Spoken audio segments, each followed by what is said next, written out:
जय श्री कृष्णा।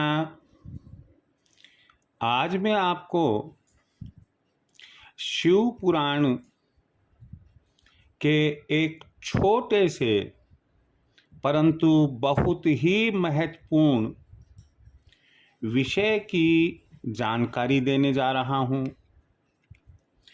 यह जानकारी किस संबंध में है? अगर हम आध्यात्मिक और धार्मिक दृष्टि से सोचेंगे तो हमें बहुत अच्छा लगेगा, ज्ञानवर्धक है और हमें जानकारी भी होनी चाहिए। मैं आपको इसकी जानकारी दूं, इसके पहले आपसे मैं चाहूँगा कि आपने यदि अभी तक मेरा चैनल सब्सक्राइब नहीं किया है, आप उसे सब्सक्राइब करें। मेरे वीडियो को आप पूरा देखें, सुने। अब मैं आपको मुख्य विषय पर लेकर आता हूँ। शिव पुराण में एक जगह है वर्णन मिलता है कि एक बार ब्रह्मा जी और विष्णु जी दोनों में इस विषय को लेकर विवाद उत्पन्न हो गया कि दोनों में श्रेष्ठ कौन है। ब्रह्मा जी कहते हैं मैंने सृष्टि की रचना की, मैं श्रेष्ठ हूं। विष्णु जी कहते हैं कि मैं सृष्टि का पालनहार हूं, इसलिए मैं श्रेष्ठ हूं। लेकिन दोनों में से कोई भी ये स्वीकार करने को तैयार नहीं था कि आखिर सामने वाला, यानी कि ब्रह्मा जी ये स्वीकार करने को तैयार नहीं कि विष्णु जी श्रेष्ठ है, और विष्णु जी ये स्वीकार करने को तैयार नहीं कि ब्रह्मा जी श्रेष्ठ है।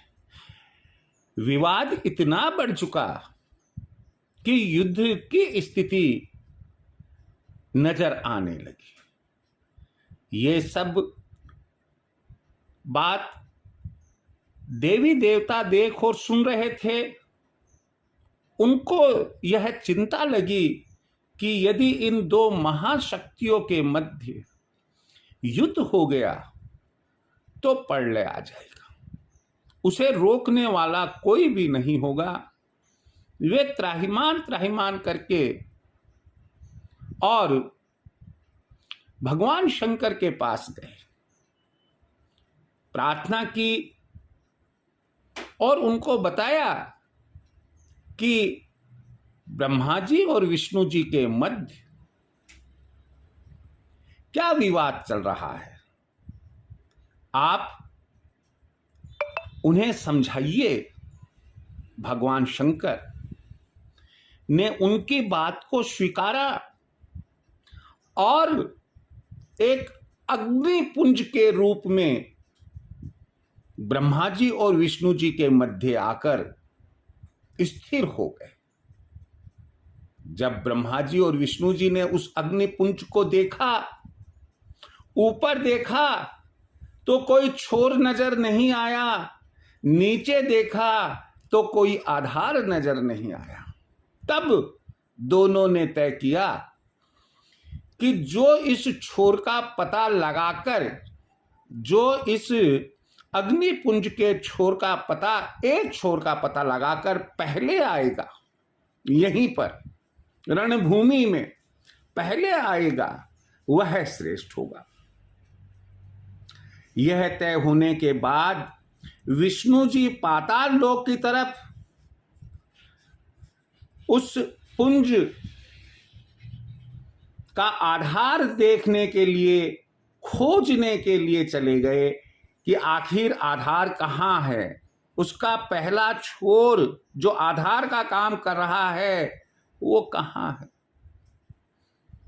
परंतु बहुत बहुत बहुत दूर जाने पर भी उन्हें कहीं उस अग्निपुंज,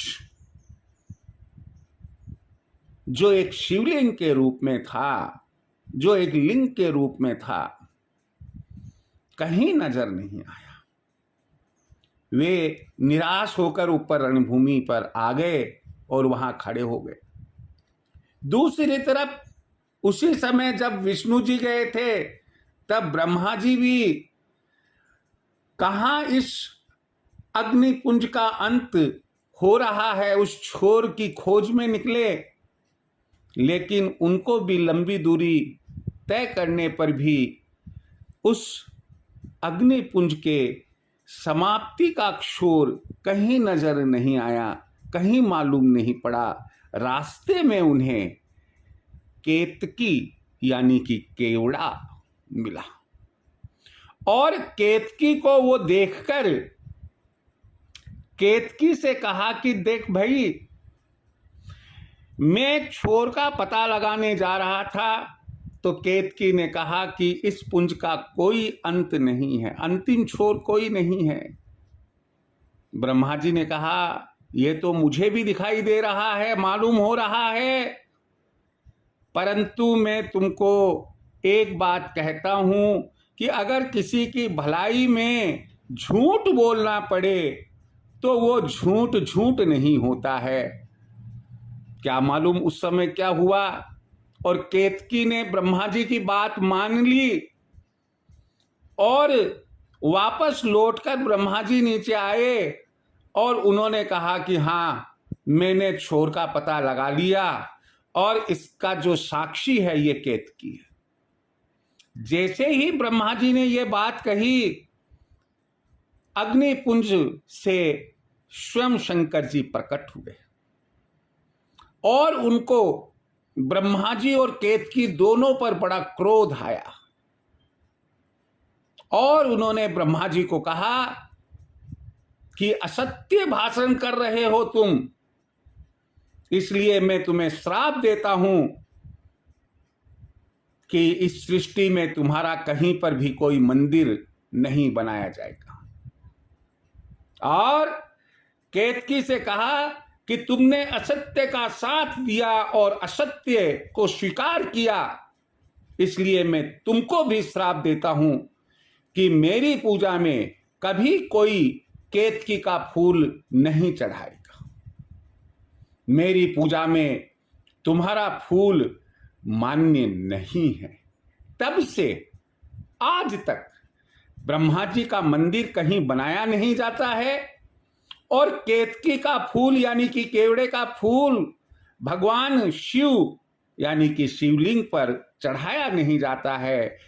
इस बात का वर्णन स्पष्ट रूप से शिव पुराण में हमें मिलता है। मुझे उम्मीद है कि आपको स्पष्ट हो गया होगा कि आखिर वह क्या कारण है, क्यों ब्रह्मा जी का मंदिर नहीं होता और क्यों केतकी फूल यानी कि केवड़ा फूल शिवलिंग पर नहीं चढ़ाया जाता। जय श्री कृष्ण।